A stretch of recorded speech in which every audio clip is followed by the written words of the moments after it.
What's up, Shred Sexies? Welcome back. Death to the Fingers. Guess who woke up this morning and chose violence? So, level 2 here. Basically, I'm recycling the systems, the major scale, both as 3 notes per string as the classical method, the pentatonic scale, triad arpeggios, dominant sevens, right? The cage system, diatonic scales, all that information, that's all a system to help me organize music into little file folders that I can quickly access and start utilizing when I want to do something. And that's where level 2 comes in, is now you're starting to take this more straightforward system where you're just playing one note at a time and starting to manipulate it in a way. So you see me using 3 notes per string as far as a hybrid sort of passage in the little improv at the beginning, right? You see me start to create more interesting sort of arpeggio sequences, but still diatonically. This time I didn't step outside the key. You see me do another instance where I use superimposition to create a really nice movement of chords, in this case arpeggios. All of that stuff's incredibly important. And listen, that's stuff that you actually have to practice. It doesn't just come to you. You have to sort of sit there and be like, I just want to do this whole step. And based on the arpeggios that you know, make one work there. The end. And that's really that's real music practice. And of course, at first it sucks. But as you go up the food chain, of course, it gets a lot easier, and then boom, all of a sudden you're doing things you never actually thought you'd be doing because you lack confidence. But once you start tuning in with the ears, believe you me, there's a whole new world that opens up. You can forget about a lot of stuff and instead just sort of concentrate on capturing a sound. Way more fun to play, way more fun to practice, obviously. And last but not least, you're armed with this incredible tool that just puts you in another level. I don't make the rules. Let's get into this. All right, so with step 1 here, obviously, since I changed the backing track, I'm like, okay, where am I? So essentially it was like, that note made a lot of sense to me, and from that I essentially inferred it was the Aeolian position.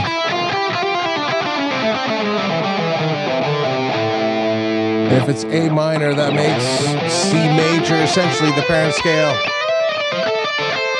And you got to be able to do that. And then know where you are, of course. Oh, it's Mixolydian.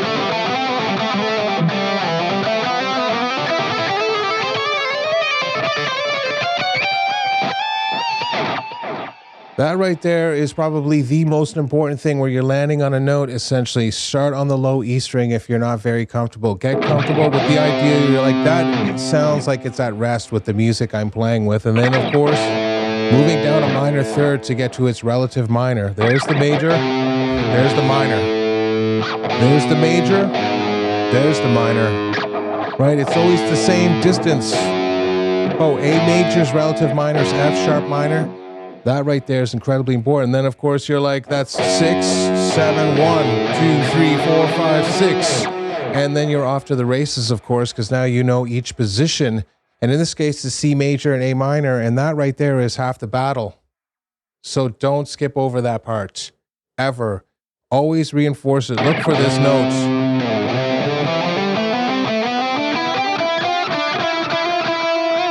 Or whichever one of the 7 that is your favorite.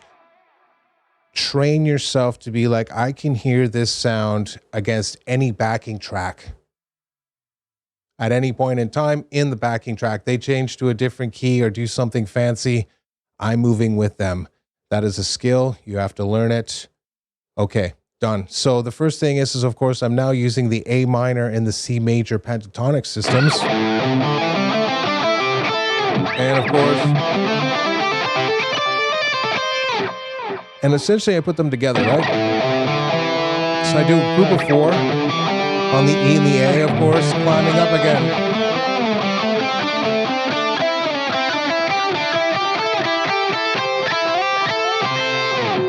Okay, now the next part of it is obviously sort of this idea that I'm sort of doing 2 upstrokes and then a downstroke across 2 strings here. In this case, I'm barring the high E and B string. It doesn't really matter. In this case, I'm following along, obviously, with the pentatonic scale. I've got, right? So I can bar those 2 strings now and sort of And that's essentially what I'm doing now. And I'm doing it more with the pentatonic run. Obviously, in this case, I'm just using this.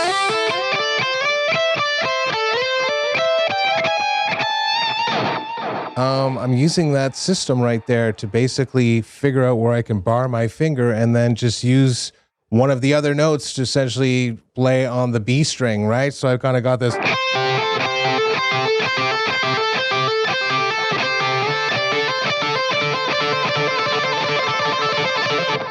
Okay, so that obviously is a very important skill. It starts getting you into economy picking and sweep picking on a much sort of smaller level. I'm working on the lick that slurped LA by Gambale, and trust me, he uses this all the time, so it's a really important skill. That's the only reason I actually am learning it, is to sort of get better at this idea of barring in little places to create a cool little sequence. And in this case, we're just adding an extra finger, and it gives it an even cooler effect. So food for thought, right? So that's really the whole first section is figure out the key, obviously, then ascend using groups of 4 in the major and the minor in this case. Which of course, you can start down here in Mixolydian, right?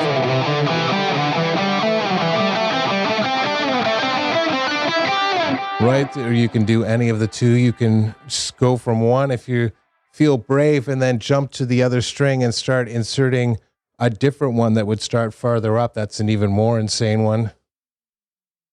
So yeah, you can see it can get instantly complex, but the next one obviously above that would be where you're like, you're starting to do sweeps in there, right? So 2 strings and then string, 2 and then 3 strings. There we go.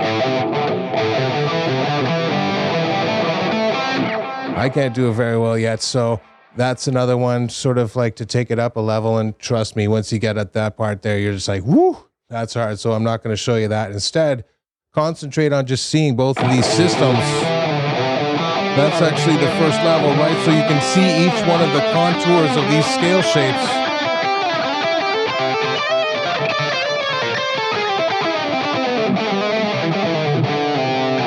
Right? I can only do that because I can actually see each one of those scale shapes outlined on the fretboard in relation to, C major and A minor. So that's obviously the more important part of the lesson, especially with level 2, is the ability to just start somewhere, right?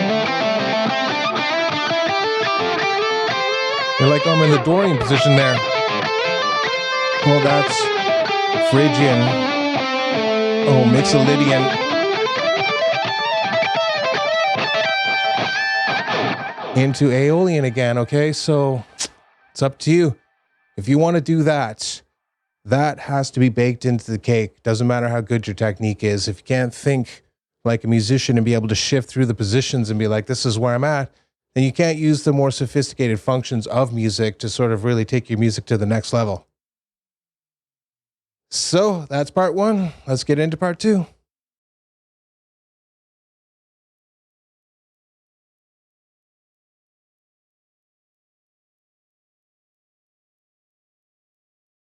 All right, obviously we're doing an arpeggio sequence here. So in this case, what I do is move to the Dorian position. So in the key of C major, I move up a whole step to D major, do the D position. I was going to say D major. I move up to the D position here, okay? And then what I'm doing is what I call, used to call similar scale shapes. Now I just call it similar shapes. Where in this case, I want to use this sort of piece of information, if you will, with respect to the fact that the scale here is, there's just 2 notes right there, and I want to build an arpeggio. So I know from just the dominant 7 shapes, I have this major one, or sorry, this dominant 7 here, where you sort of, because it uses this position, right? I have this minor. And so I kept sort of experimenting, and eventually, of course, I found out that it is, in fact, this minor here that usually happens at the Mixolydian position. And I just sort of use the process of elimination to essentially be like, anything that starts with this, just try it there. You've also got this. Probably, I also tried that one, but it was a little too saucy. This other minor 7, of course, leads me up here to the Phrygian position, where I can now complement the previous minor 7 and take some of the tension off by using just the minor 7 that happens there anyways, right? So again, I'm sort of...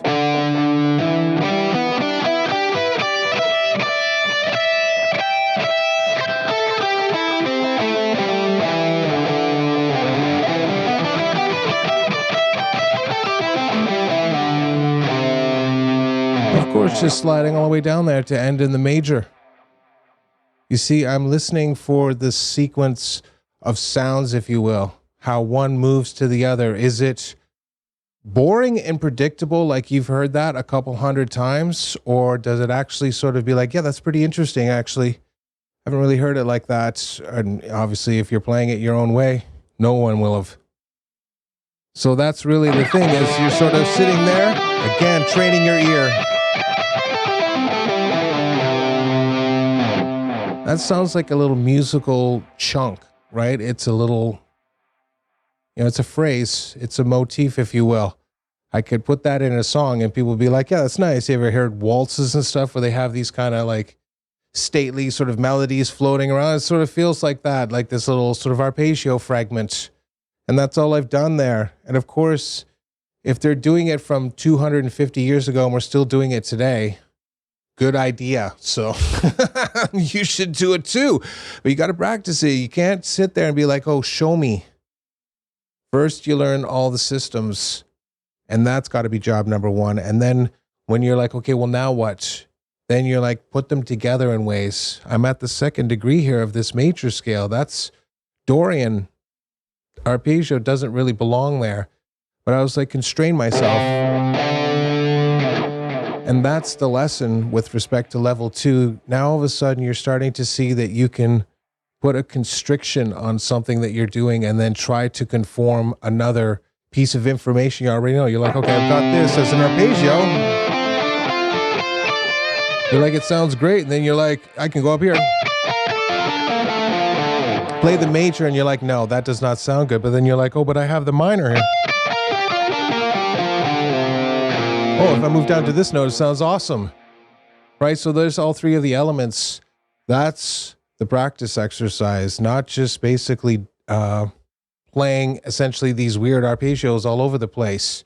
You're looking for this sort of cool synergy between these two elements that sort of don't really belong together, but you're putting together anyways.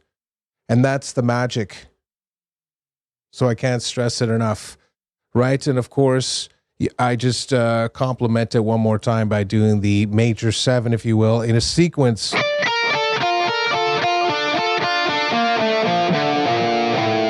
Notice how I move all the way down to the 7th degree there, and the reason is very simple. Destabilizes this last idea. If you end on 1, it makes your music feel like it comes to an end. So by moving down to the 7 there, I leave it open for me to do the next part, which is essentially this really awesome hybrid picking thing. So that's the end of part 2. It's not about just being like, take these 2 arpeggios and play them all over, like do them back to back a million times. No.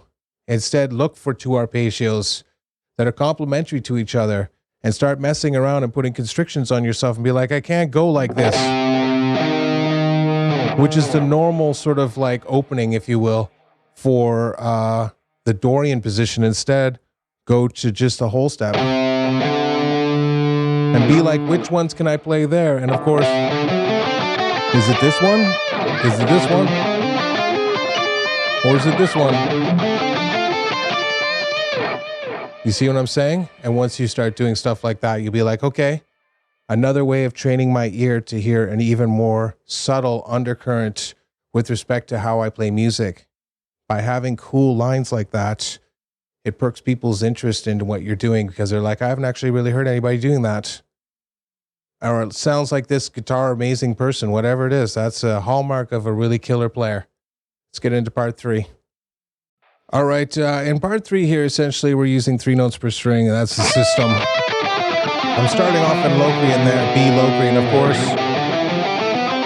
There's C major, of course, and then the Dorian position to major, down into Locrian, down into Aeolian, and down into Mixolydian there, of course. demonstrating, got to know how to get around the fretboard using the system. And that right there has got to be job number one, even before you even think about doing sort of like level 2 stuff, right? So maybe not as good as that or whatever else, but at least moving through them. And whether it's the pentatonics, you're like...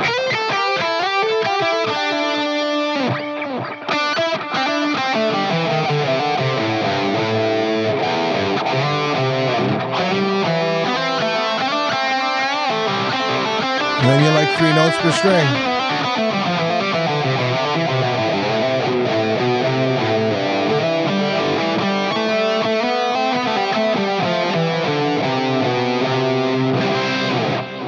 Got to be able to do stuff like that. I can't even stress that any more than I already have during this video. That is the most important skill. Just start to move around with the scale shapes and sort of constrict the focus so you're stuck to that, and then just use more simple tools, right? Where you're sort of starting to construct your pentatonic scales like that, right? Where you're using 3 notes per string and the scale together.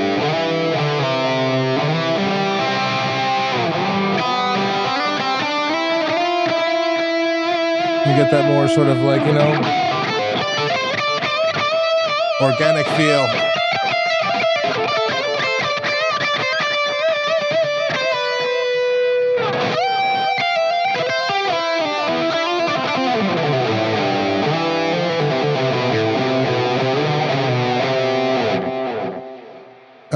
It's not showing off, it's thinking about things as a musician.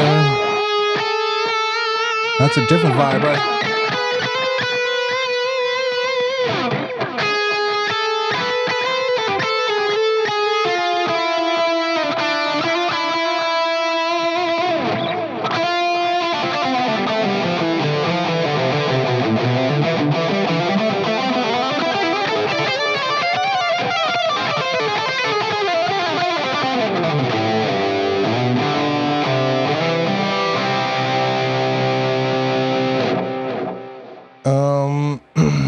That's level 2 kind of practice. See, I'm doing a lot of scales and putting 2 systems together, right?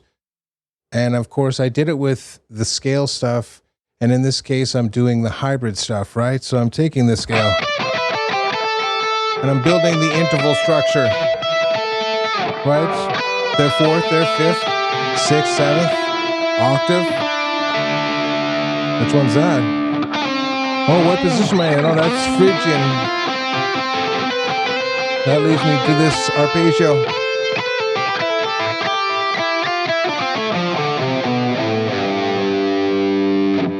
Okay, so I know I'm sort of taking it to an extreme here, but that's the thing is I don't want you to think that just learning this stuff here is just in a vacuum. No, you're like, okay, this is the system. No, you're like way down here and that's your pedal tone. So obviously these notes have to move up here to the scale system before, right? So now you're like...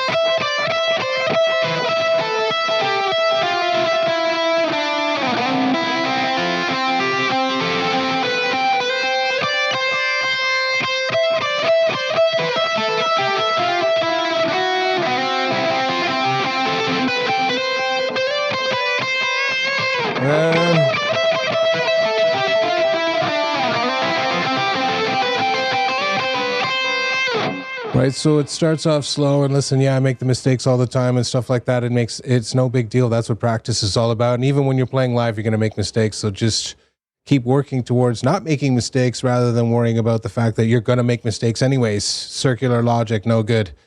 Right, so, but I'm using 3 notes per string there, of course. And if there's the inversion,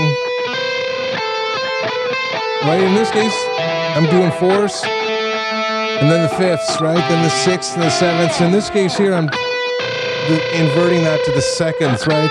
3rds, power chord, into the 6th there, right? So of course, you got to be able to know to sort of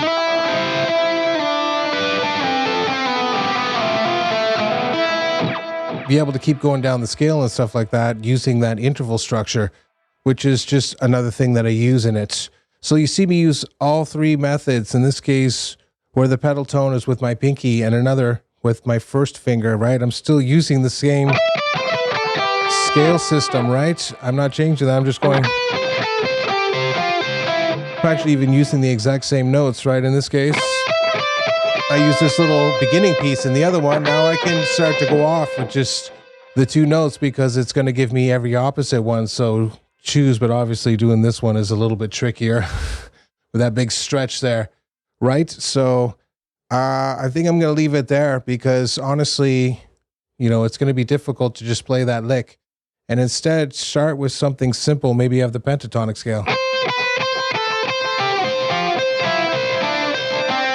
That's the one from Mixolydian, right? You're like...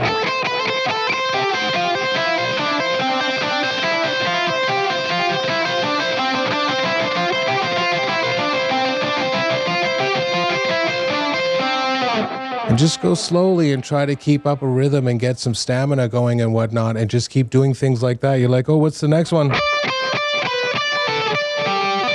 And then you're like, oh, the next one... That's kind of far away from that, so maybe I can move it to the next string down. I won't ruin the experience for you to be like, sort of figure out how to make that work so it's not so awkward and you have to do this big ginormous stretch, right? Those are the level 2 sort of practice things that you're doing. You're now starting to figure out the mechanics to be able to do this technique. You know, essentially, you know the scale system enough, you can turn that into... right, and so on and so forth, right? And of course, it's just another tool in the toolbox. So I think I'm going to end that there. Let's get into the last little bit here about messing around with these arpeggios.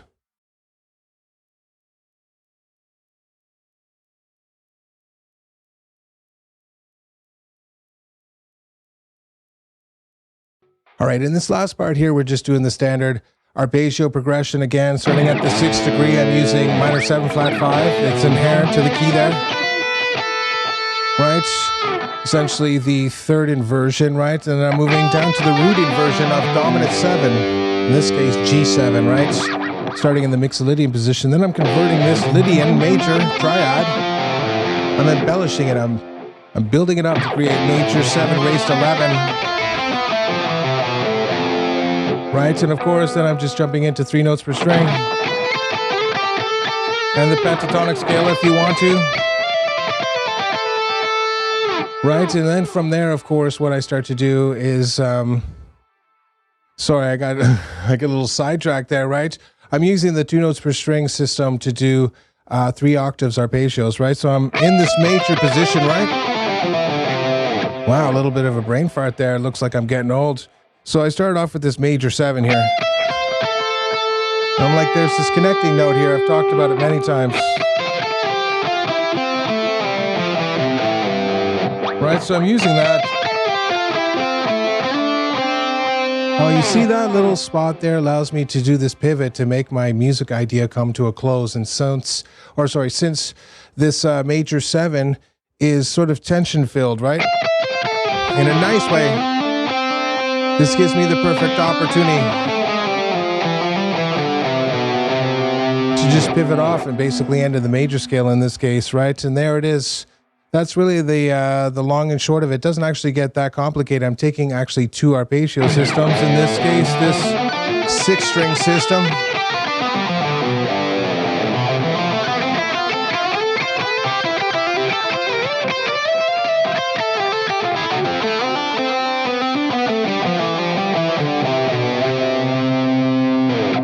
Right, so I'm doing all of those elements. The Aeolians, minor 7 flat 5 into dominant 7 at the 5th degree, major 7 raised 11 at the 4th. That comes from 3 notes per string Mixolydian, right? Aeolian. That puts me at Locrian. And then, of course, Ionian right here, right? I'm taking and just playing 2 notes, this configuration, and then this configuration on that set of strings instead of all 6.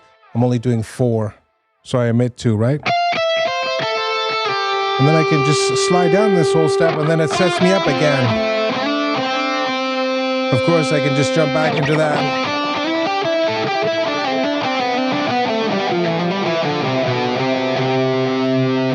And there it is. And of course, you're supposed to be able to just keep going.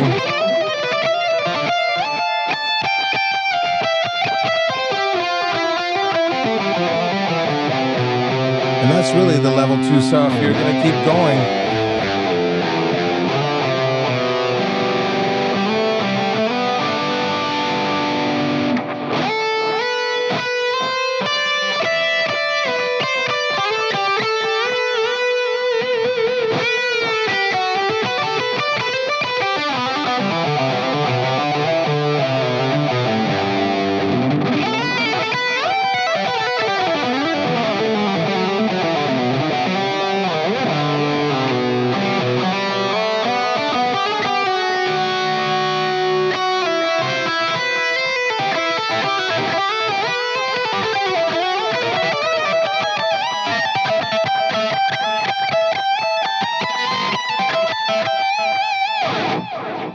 Okay, so I'm just sort of cutting loose there a little bit and trying to play these ideas sort of the way I see fit. And you can see I'm sort of mixing and matching a little bit more sort of straightforward, obviously, with the arpeggios and scales and stuff like that. But really, that's more like akin to sort of the level 2 stuff where you're like, okay, I'm ready for level 3. When you can start doing stuff closer to that level, where you can just sort of move through the scales and create lines. Like, on the major scale, okay, Locrian. Oh, dominant 7.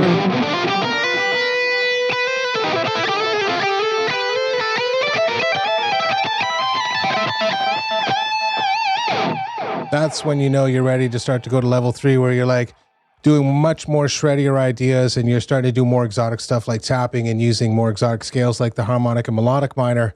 That's level 3 stuff where you start to use less musical ideas to sort of make your more musical ideas sound even better with more levels of tension. So I think that about wraps it up with level 2. So or just sum up. Essentially, I'm still taking the same ideas, right? This simple sort of pentatonic scale. And instead of playing it like that, what I would do in level 1, now I'm going to start to combine it.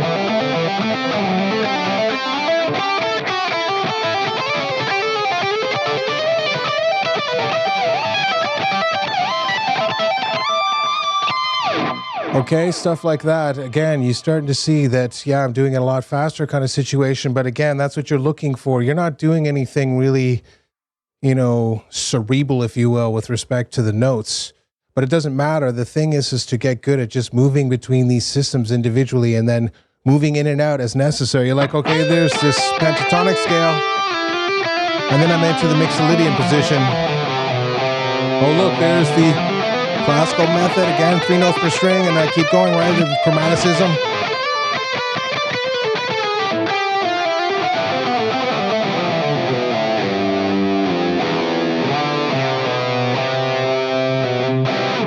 Okay, so that stuff there is really, really important, and it all goes hand in glove. Essentially, sure, you can sit there and do like a sequence with the arpeggio.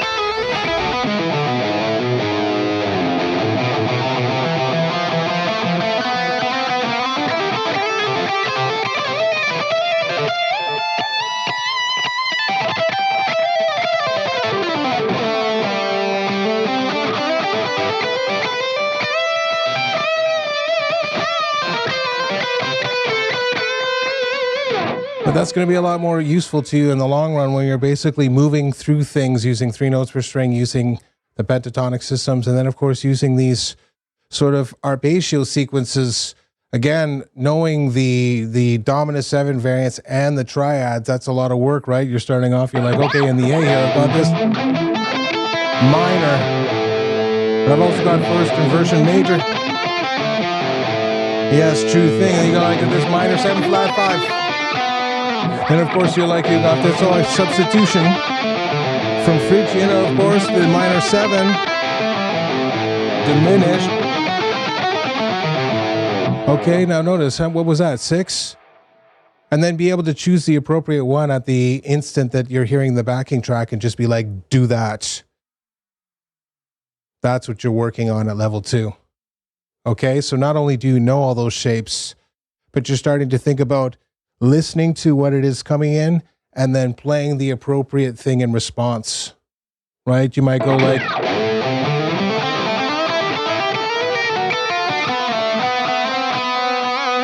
because that sounds better on the last chord, right? Or you might go ending on the root where it sounds nicer there. And that's really the difference between sort of a really killer musician and someone that just sort of plays paint by the numbers. So I think that's about, you know, as much as I want to go with level 2 here. I know that I kind of went off the rails here, but that's the important thing. Always practice creatively. Don't just be stagnant and be like, okay, do exactly what he showed in the exercise. No. Instead, come up with your own ideas and start to incorporate that. And of course, try to find ways to be like, I really like this arpeggio. Well, that's the only one I can play, right? And you're like, okay, start to utilize that, right? You're like,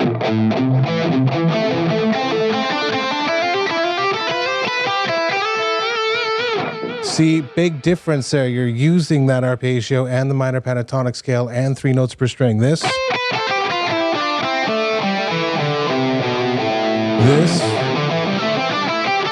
You could even say,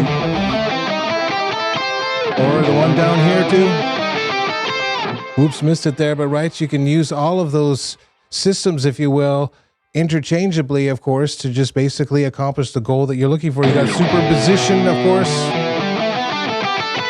with the Dorian position. So you can start to see this gets incredibly complex. And that's really what you're starting to experiment with is this idea that you can actually play these things, recall them, and then start in a position that's relatively alien. You'd be like, I can do Dorian here before I sort of jump back out to the Aeolian position. You're like, once you do it fast, obviously, it takes on a whole nother character, right? And it sounds a lot more interesting than just going, which sounds great, you know, but you've got this, that note right there.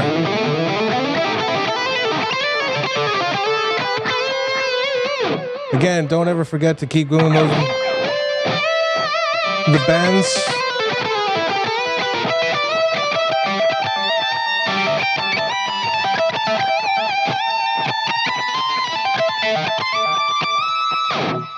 And try to really sort of hear the melody in your mind and then try to play it according to that sound, right? I'm actually thinking about that to a certain degree and be like, do this, and do that. I'm egging myself on. And I just keep the music ideas, like using the pentatonic with 3 notes per string, very simple, and then build up from there. And that's really level 2 stuff. So I'm going to shut it down here. I know I'm getting carried away. I'm sorry, but that's not stuff I can actually teach you. Sure, I can sit here and be like, do this arpeggio sequence.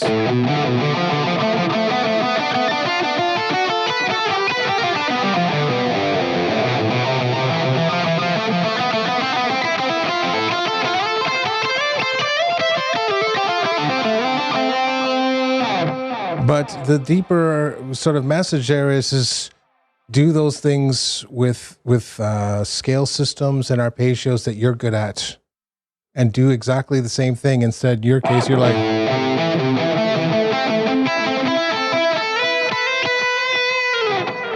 right? You're like,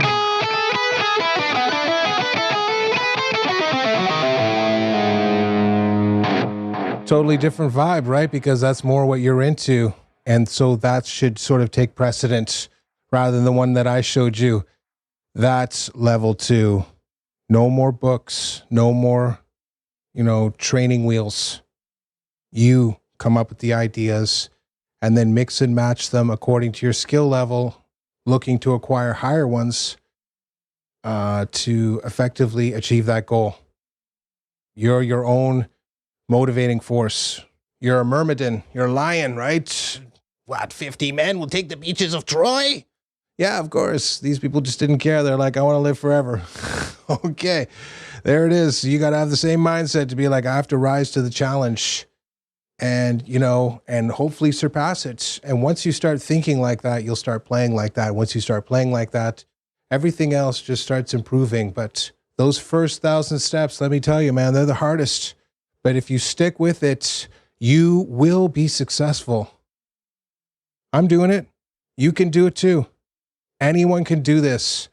It depends how good you get, you know, depending on how much time you invest, but still, you can play most of this stuff and still make it sound killer. You don't have to do the super flashy shred nonsense. You can just do other things. I'm just a big fan of the 80s. What can I say? That's when I grew up. Can you blame me? So I appreciate every single one of you. Good luck in your practice sessions. Remember to think creatively. Don't just copy ideas. Think creatively. We'll see you in the next one.